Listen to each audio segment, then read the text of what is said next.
Tapos cancel pala yung 7. So update lang guys, nandito na tayo sa first booking natin, pick up. Wala pa daw, kaya hintay mo na.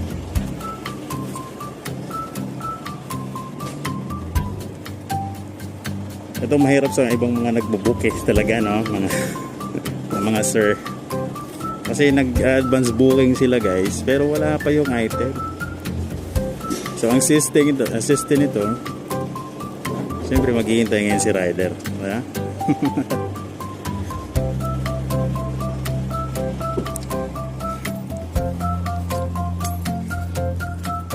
Buhay rider. Okay, wala tayong magagawa, no choice. Hintayin natin. Aysa naman i-cancel natin, nandito na tayo. Di ba?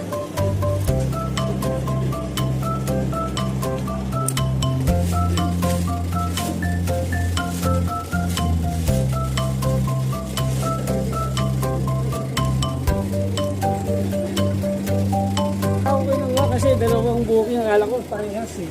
Galing dito? Oo. Anong nangyari? 1,000. Isang 700 tsaka 400. Oo. Kasi iba yung booking. Tapos cancel pala yung 700, 400 yung natira. Mula Taguig. Sayang naman. Bakit ba isang pagkain lang yan? Nagpayo na dito. Tapos ang kinancel yung 400, ay yung 700, yung 400 lang dito. Baka imumotor lang nila yon. Ayun. Dalawa lang po. Sige po.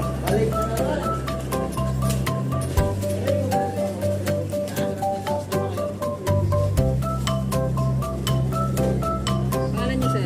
Raymond Kongkong. Ayun.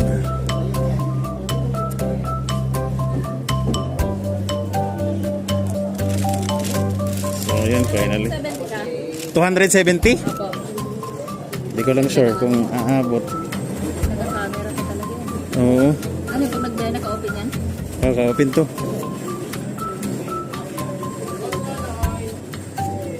$250.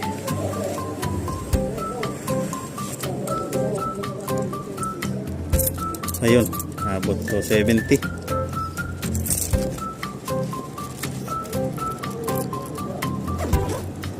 Kunin ko na po Alright. Kunin ko na.